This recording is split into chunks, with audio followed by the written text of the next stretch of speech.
Already on the channel, we have discussed spatial disorientation. However, this is a broad term, when used in the context of aviation, can mean one of a number of different conditions and sensations that a pilot can experience. Depending on who you ask, the crash of Flash Airlines Flight 604 was either mechanical failure, spatial disorientation induced by pilot error, or a combination of the two.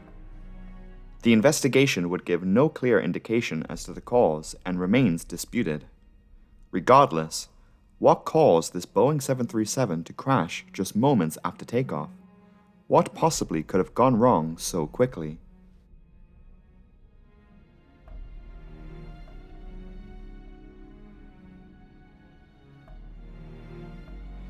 The Egyptian resort town of Sharm el Sheik attracts countless tourists every year. Millions pass through Sharm el Sheik's international airport in any given year. A massive boom in low-cost air travel and package tourism has seen this Egyptian region become a highly popular destination, especially among European travelers. Naturally, one would expect airlines to emerge to try and capitalize on the Egyptian tourism market. Flash Airlines was one of those carriers. Flash Airlines was a short-lived charter airline based out of Sharm el Sheik. The airline was originally established in 1995 under the name of Heliopolis Airlines and started operating the following year. In 2000, the airline merged into the Flash Tour Group, which had been in operation since the 1980s, with the airline rebranding as Flash Airlines. By the start of 2004, the airline would only have 2 aircraft in its fleet. Flash Airlines operated on a chartered basis for tour operators in mainly Northern Europe. Although the airline received its certification to operate from Egyptian authorities, Flash would come under scrutiny by many other European authorities. In 2002, Swiss aviation authorities performed an inspection on the plane registered as Sierra Uniform Zulu Charlie Foxtrot, which incidentally was the accident plane involved in the Flight 604 incident. In this inspection, Swiss authorities found that certain flight deck instruments were not operational. Oxygen tanks were also missing, including one for the captain. The plane was grounded until the plane was fixed by Flash Airlines. Just days later, Switzerland banned the airline from the country. Negative publicity meant that tour operators across the continent had ceased communicating with the Flash Group. One country in which tour operators were still contracting with Flash was France. On January 3, 2004, Flash Airlines was to perform a chartered service between Sharm el Sheik and Paris Charles de Gaulle Airport in the early morning. The flight was scheduled to make a stopover in Cairo before continuing to Paris. The plane involved, a Boeing 737-300 built in 1992, was originally delivered to the Salvadorian airline TACA before being acquired by Flash in 2001. The nature of this company and airline had meant that the airline's only 2 planes were operated as much as possible. Because of this, it was common that flights would be operated in the middle of the night. 135 passengers would board the aircraft that morning, mostly French citizens returning home after spending the New Year in the sun. There were entire French families on board this flight. There were also 2 Moroccans and 1 American among the passengers, alongside 13 members of the Egyptian crew. On the flight deck was Captain Kader Abdallah, age 53. He had been working for Flash for less than a year by the time of the accident, having been hired in February of 2003. He was a senior pilot with experience in the Egyptian Air Force, retiring from the military in 2000. Abdallah was also a devoted family man, having raised 3 university-educated children. Also on the flight deck was the much younger co-pilot, 25-year-old Amr al-Shafi. He was hired by the airline in 2002 after finishing up his qualifications to fly the Boeing 737. A third crew member was also on the flight deck, a first officer in training, Ashraf Abdelhamid, age 42. He had experience flying corporate jets before shifting careers into civil aviation. With dual citizenship in Egypt and Canada, he was shadowing the flight crew on this flight. After departure from the gate, Flash Airlines Flight 604 took off into the dark night at 4:42 a.m. from runway 22 right with 148 passengers and crew on board. Sharm el Sheik, located on the southern tip of the Sinai Peninsula, is relatively flat on the immediate coast, but there exists higher terrain northwest of the airport on the route to Cairo. To gain altitude before flying over this mountainous area, Flight 604's flight path that morning involved intercepting course 306 of the outbound radial on the airport's VOR. This meant that the plane needed to turn left after departure out over the Red Sea to align on this heading. Shortly after takeoff, as was expected, the plane began banking to the left with Captain Kader Abdallah at the flight controls. The aircraft was cleared for this turn once passing 1,000 feet of altitude. During this turn out towards and over the Red Sea, Flight 604 would pass over multiple holiday resorts.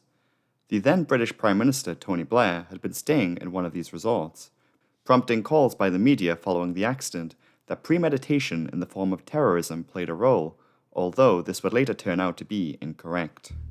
During the left turn, the captain called for the autopilot to be engaged. However, the captain, just a few seconds later, would appear to change his mind about the autopilot, choosing instead to keep flying manually. This was evident by the autopilot disconnect audio alert which sounded on the flight deck. While passing through 3,000 feet, Flight 604 would level its wings despite not having completed the full turn to the left to its intercepting course. The nose would also begin to slightly rise, inching to an angle just beyond 20 degrees nose up. The plane then, at 4:44 a.m., began a bank to the right, in the opposite direction that it was supposed to be going in. The captain would say, in quote, "See what the aircraft did." Knowing the plane was supposed to be turning left, he said this in response to noticing that his plane was now banking 12.5 degrees to the right. The first officer would then comment that the plane appeared to be turning right. The cause of the crash would be officially disputed, with aviation authorities in Egypt, France, and the United States disagreeing on why the plane banked to the right. The Egyptian Ministry of Civil Aviation would determine that the turn to the right was an uncommanded bank due to mechanical failure. A report by the Egyptian Commission cited a possible mechanical fault in the aircraft's ailerons, going on further to mention that the aileron control services may have jammed. Note that the mechanical failure hypothesis does not include a failure of the rudder, a control surface on the Boeing 737, which has been highly criticized as on multiple occasions, failure of the rudder had caused pilots to lose control of their aircraft, leading to multiple fatal accidents. The French Bureau of Inquiry and Analysis for Civil Aviation, the BEA, proposed a more complicated hypothesis including human factors, namely spatial disorientation. As previously mentioned, this is a broad term used to describe any one of multiple conditions, and investigators believe that the captain may have been under the effects of vertigo. Vertigo is a term itself which is often misused, even by pilots, which warrants at least a basic understanding. In an aviation context, vertigo relates to a sensation that a pilot can experience from the fluids inside one's inner ear not corresponding to what is used to feeling when gauging one's orientation. The inner ear provides the brain with cues relating to head rotation and general head movement. If a pilot out over a dark ocean at night with no visual reference for what is ground and what is water is under the effects of vertigo, they can believe their aircraft can be flying in one orientation when in fact it could be unknowingly banking. This theory is backed up by extracted control input data, which says that while Flight 604 was in its initial left turn, the captain had begun slowly bringing the plane level with his own hands, leading to investigators posing the question of, did the captain unknowingly make the turn himself? As Flight 604 continued to turn to the right, it banged sharply enough that it caused lift generation to cease, and the plane began to drop. Having climbed through 5,000 feet, the plane begins to plummet to the sea. In the following moments before impact, the plane would accelerate to beyond 400 knots. The captain requested for the autopilot to be engaged, to which the first officer attempted, but the system did not respond. In the final moments of the flight, the third member of the flight crew, the observer, Ashraf Abdelhamid, commented suggesting reducing power on the engines. While the cockpit voice recording for this flight is not available, it is noted in the accident report that the overspeed and ground proximity warning system could be heard. Shortly before impact, the pilots appeared to have the aircraft under control as the 737 is slowly pulled out from its erratic dive. Unfortunately, in this instance, the pilots ran out of altitude, and the plane crashed into the Red Sea with a nose-down position of 25 degrees and a speed in excess of 470 miles per hour. Upon impact, the plane was obliterated, killing all 148 people on board.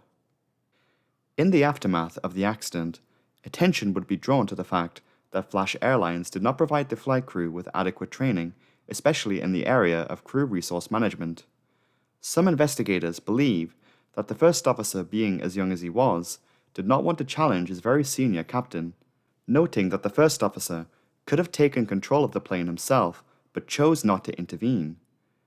This interesting power dynamic in the cockpit is believed to have been a contributing factor to air disasters in the past. The failure of the airline not providing this necessary training was a violation of aviation regulations. In the years after the accident, the formation of a European banned list of airlines was created. Multiple airlines over the years since then have been on this list of banned carriers out of fears over breaches of safety. These airlines would no longer be able to fly within the European Union. Flash Airlines itself would later cease operations just 2 months later in March of 2004. It was ultimately determined by aviation authorities that there was no clear cause for the accident of Flight 604. Egyptian authorities, while they do believe that spatial disorientation played a role in contributing to the disaster, they believe that the flight crew were facing more problems with the aircraft itself.